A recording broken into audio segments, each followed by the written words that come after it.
Welcome to Disrupting Japan, straight talk from Japan's most innovative founders and VCs. I'm Tim Romero, and thanks for joining me. Good Lord, it is hot outside.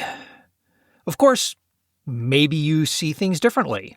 I have no idea where you are or even when you are listening to this episode of Disrupting Japan, but here in Tokyo in August of 2026, it is hot.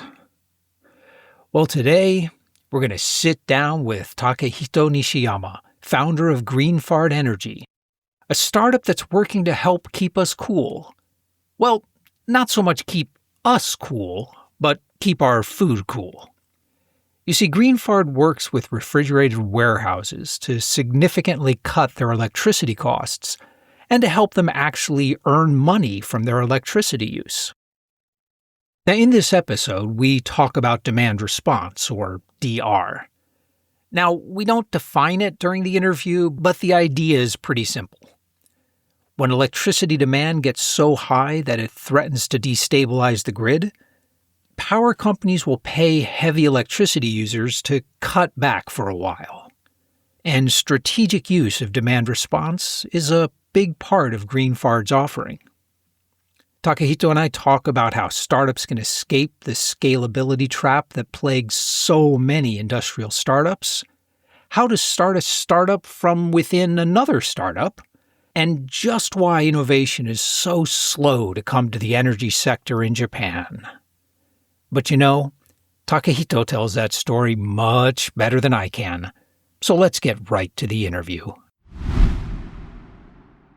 So we're sitting down with Takehito Nishiyama of Greenphard Energy, who's helping reduce customers' electricity bills and balance grid demand. So thanks for sitting down with us. Thank you. In the intro, I gave a really brief description of what you guys do, but I'm sure you can explain it much better than I can. Greenphard provides electricity solution for mainly a refrigerator or air conditioner user. And also, we provide our product for electricity producer side as well. We are IoT and physical AI provider, and we are electricity trader as well. We are in a unique position. So if I understand it, you're working to, on one side, increase the efficiency of HVAC, of cooling and refrigeration, and on the demand side, take advantage of demand response programs that are being offered by Japan's energy company. Yeah, right. We control HVAC system, refrigerator and freezer very deeply, and we have two main values. First one is saving electricity consumption, and our second one is creating new electricity resource from electricity consumption side. Okay.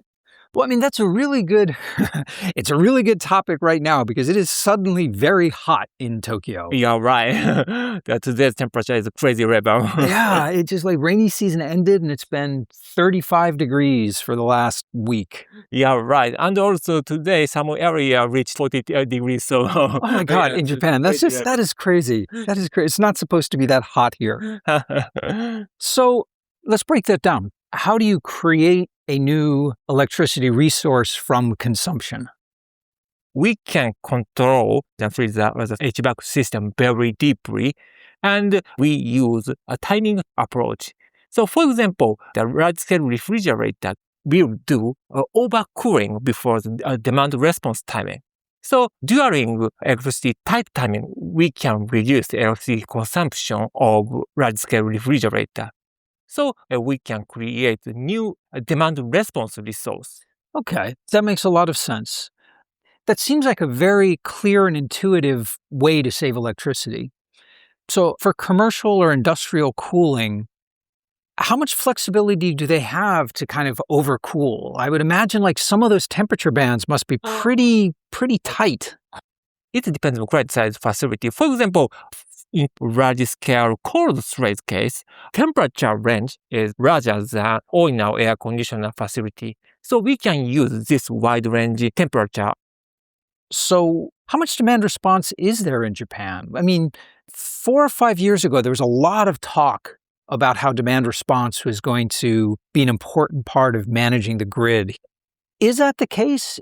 Demand response needs is increasing year by year, but the demand response resource provider is still small. Or actually, just trading demand response is very easy. Most simple way is change a client-side operation, or for example, stop their factory operation. It's a very simple. But our operation is very different from that. In our solution, client side doesn't need to change their business operation. But from the grid side, how often are demand response signals being sent? Currently, once or twice a year, but there's a potential to change in near future because the current global warming effect is really big. So only a couple of times a year is when you get to take advantage of demand response directly. Yeah, but demand response needs is increasing year by year. So current demand response resource price is the highest price than before. Okay. So tell me about your customers. Who's using the Greenphard system? Our main client is food factory and warehouse owners. And also air conditioner control case, a lot of kind of client is there. Almost all building and office has the air conditioner. So almost all type of facilities are our target. Yeah, I mean, that makes sense that the cold storage chain, the food warehouses, things like that it makes sense that they would be your initial targets because they are such heavy users of refrigeration and electricity. So you're mentioning like the two parts of your business model. So one is the demand response. But if that signal only happens a couple of times a year, most of the savings must come from the operational parts. Actually, FTC saving impact is not small. For industrial users, we can reduce around 40% in maximum case. I mean, that's quite significant. What are you doing to reduce those costs? Because I would imagine that most of these systems, they're designed to use as little electricity as possible. So what are you optimizing? What are you improving to reduce the electricity cost by so much? We use a lot of kind of technology, so AI and compressor frequency control technology.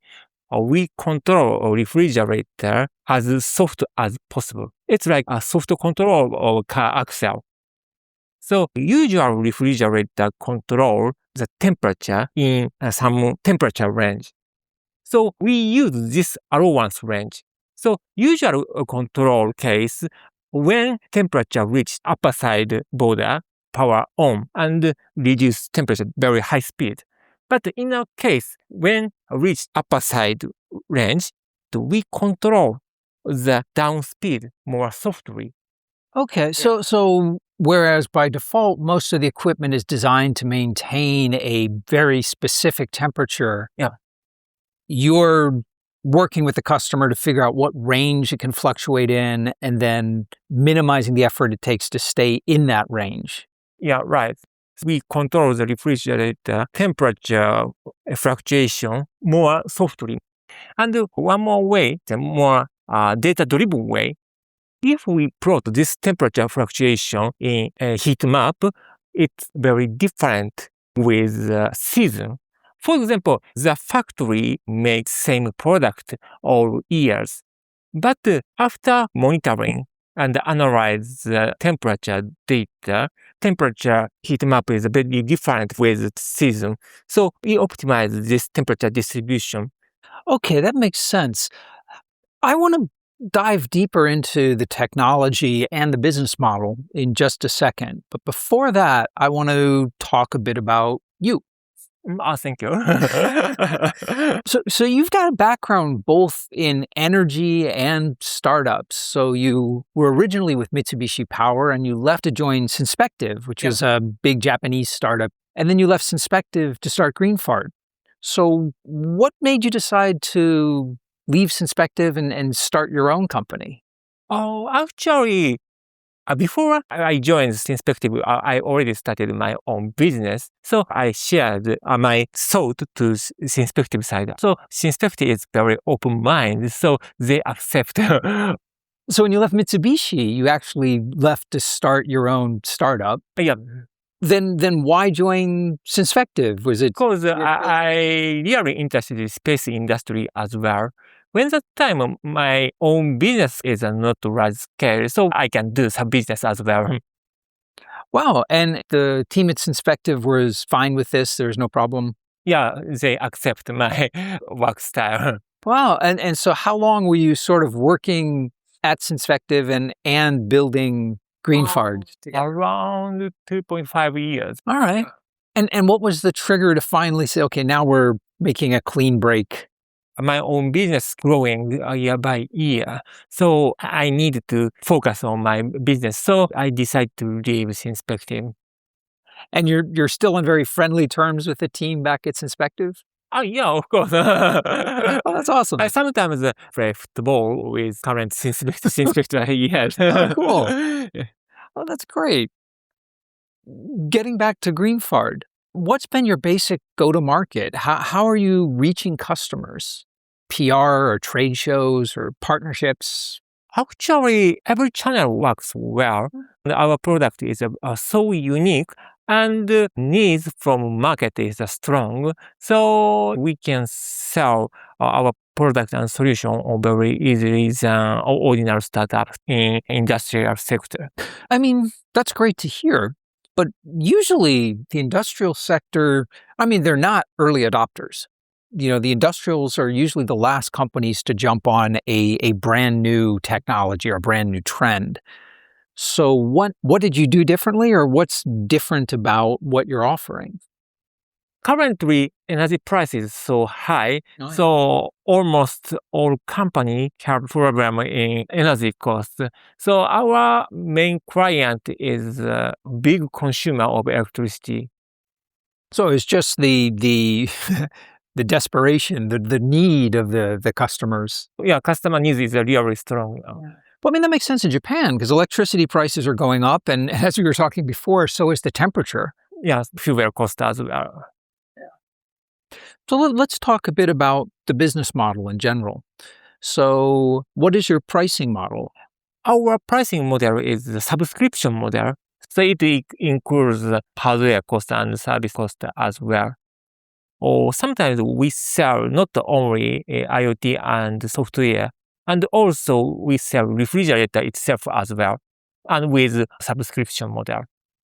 So you're also selling the refrigeration hardware? Yeah, sometimes we sell large-scale hardware as well. So, I mean, but you don't make large-scale refrigeration. We don't make the refrigeration system. We are a technology company, but we have the strong financing skill as well. So when we provide a large-scale facility, we build financing scheme for that scheme. Okay. And also, we provide profit from DR trading. So between client and our company, cash flow is very different from ordinary business. Yeah, the demand response, that makes sense because you're actively managing that side. But with only a couple of signals a year, what percentage of your revenues are coming from demand response side versus the subscription and equipment and financing side? It is changing year by year, but in my current plan, 50% come from electricity trading and 50% come from IoT and technology. Okay. So even though the signals only come a couple of times a year, they're quite lucrative. Yeah, frequency of DR signal is only a few times in year, but our price is high, and we trade not only DR resource, ordinary electricity as well. It's a kind of arbitrage. Or we can realize arbitrage using electricity consumption style, which is our unique point. Almost all arbitrage business is using our large-scale battery. But in our case, client side, they can use their electricity consumption. Right. They can pre-cool, which is kind of a battery. Yeah, it's kind storage, of battery. Yeah, battery storage. Yeah. So how do you deal with scale? Because it seems to me that this system would be really dependent on each location it gets installed into. It would depend on the type of equipment being used and the layout for how the heat gets distributed and what's being stored. So how much customization is required for each new client? Yeah, question. Almost all industrial site has original components, original design.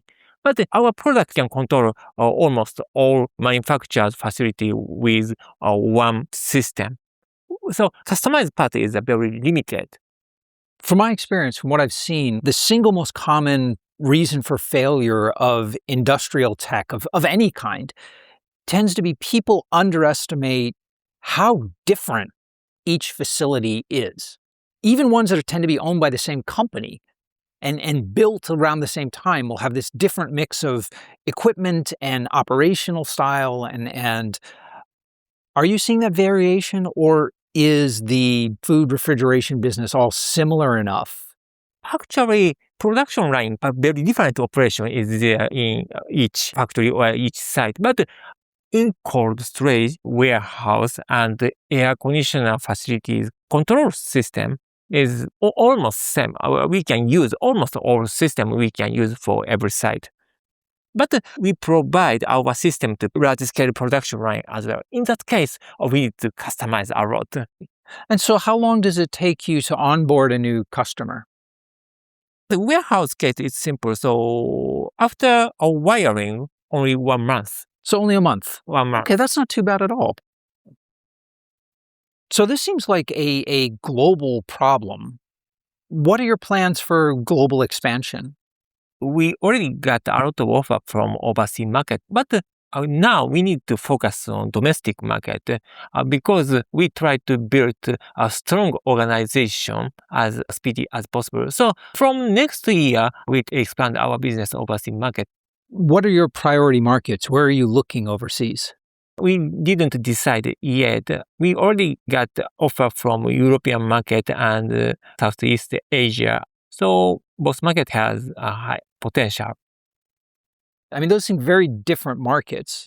You could argue in Southeast Asia it's going to be hotter, but it would seem to me that this would be most valuable in places where electricity is expensive. So places like Germany or the UK, rather than Southeast Asia or even in Europe like Spain.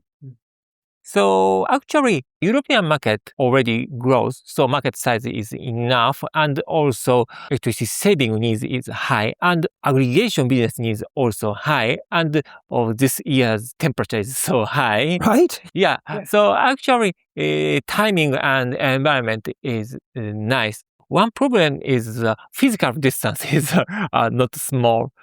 Instead of Southeast Asia, physical distance is very close, but the market environment is not enough, so aggregation business market is not enough, but the electricity saving needs is really high, so both has large scale potential. All right. So let's talk a bit about Japan in general. What is your opinion about the general market for energy services here in Japan?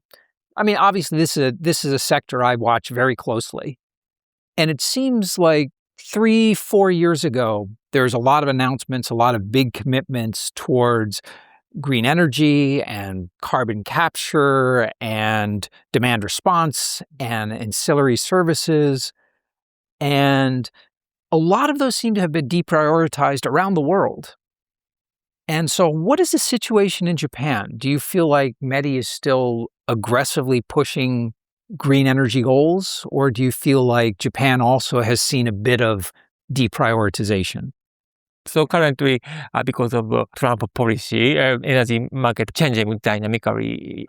But actually, current environment is good for us because energy price is so high. So energy saving needs is increasing. And even our policy is changing, renewable energy rate is increasing. It means aggregation business needs is increasing year by year. To increase the renewable energy, we also offset the fluctuation. So we need to provide flexibility power as well to increase renewable energy rate. So from both parts, the needs for our product is increasing. Well, it would seem to me the two policies that METI is exploring, which would be most valuable to Gephardt's business, one is obviously more demand response, but the other would be letting prices fluctuate interday. So having electricity be more expensive at some times and cheaper at some times. Is that something that you think is going to be rolled out soon, or is that something that's already happening for the industrial customers? In my opinion, the price range will become more wide range. Actually, it is a good chance to expand our business. Actually, even today, the price range is very wide range in wholesale market. Sometimes the price is really wide range. Yeah, the spot market does vary quite a bit. Yeah, so actually, this is a big business chance for us. Well, listen, Takehito, before I let you go, I want to ask you what I call my magic wand question. And that is, if I gave you a magic wand and I told you that you could change one thing about Japan, anything at all, the education system, the way people think about risk, the speed at which companies adopt new technologies, anything at all to make it better for startups and innovation in Japan, what would you change? Changing education is very affect for startup environment. Almost all Japanese mindset is very conservative, so it affects a lot of areas. So many part is conservative, so we need to change this mindset. So how would you? I think that's true. I mean, Japanese society in general is very conservative, but how would you change education to help fix that? We need to change a teacher's career. So large number of business people try to be teacher. Maybe it is a good solution for changing Japanese education system.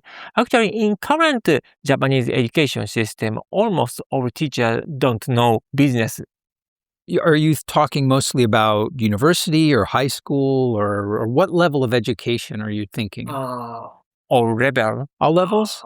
Especially high school and middle school and elementary school as well. So till high school, almost all teachers think most important thing is to bring their students to good university. It is their main target. So in my thought, it is not a good thing. We should think more large-scale perspectives. Currently, almost all people think only university thing. We should think more large-scale thing, environment issue, global warming issue. There are so many global issues. You know, I hear that a lot about Japanese high schools training people to be really conservative and focused. But I've worked with a couple of startup programs that are focused on high schools. And every time I've encountered these really creative, excited high school students. So the creativity is there for sure. Actually, almost all students have big potential. Yeah. Oh, it's so much fun to work with high school kids. But I think the point you made about teachers only teaching and the teachers being very focused is true, particularly at university level, because I've noticed that's one of the biggest differences between Japanese and Western universities. Japanese university professors are professors. That's what they do. That's all they've done. That's all they ever want to do. You know, they like what they're doing. American European style, there's a lot more movement in and out. A lot of professors will leave for a few years and come back. A lot of people will be very successful in business and then start teaching later in life. And it is a lot more of a different ideas being exchanged where, yeah, Japan, it does seem very, very narrow. I think so too. The revolving door system is a very effective way to change Japanese education system. Do you see that changing recently? I'm not sure. In recent days, it changed a bit, but still I feel besides startup society, almost all people mindset is not changing. Yeah. I mean, I think it's true. Like, so with universities, it has changed a bit. Professors will advise startups, and it's okay to sit on a startup board now. But yeah, in general, Oh, not right. much change. Yeah. Not much. Well, small changes are still good. Okay, Takehito, thank you so much for sitting Thank you down so with me. much. And we're back. The fact that hardware is hard has become a cliche in startup circles, but it remains true. Quality goes up and costs come down with scale, and any mistakes you make are almost always very expensive to fix. It's hard for startups to compete here, but some do, and do so successfully. Greenphard, however, even though they make hardware, is not really a hardware startup. In fact, the integrated energy product that they're offering their industrial customers is a very interesting one from a business model point of view.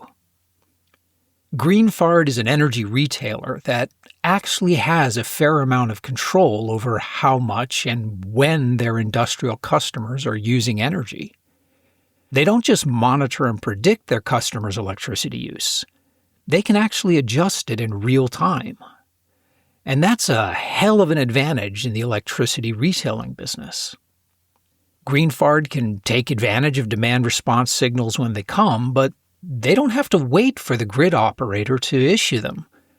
They can ramp their customers' energy use up and down as needed to better match their own wholesale electricity commitments.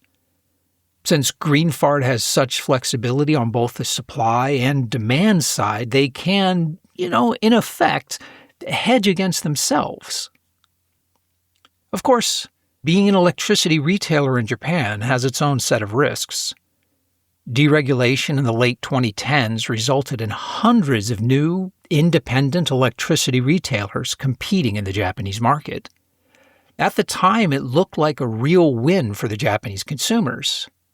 But all that changed in the winter of 2021, when a cold wave was colder and lasted much longer than anyone expected. Energy consumption and energy prices spiked, and they stayed high. The retailers blew through their hedges and lost a lot of money. Most of the small, independent retailers were wiped out. Only the big players, with the balance sheets deep enough to absorb those losses, were left standing. Energy is not an easy business. But it's hard not to love what Greenphard is setting out to do. By blurring the lines between supply and demand, they're driving meaningful innovation in energy.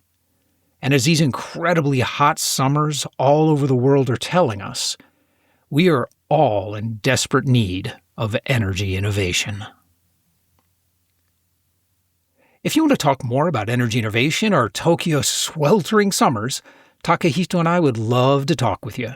So come by disruptingjapan.com/show256 and let's talk about it.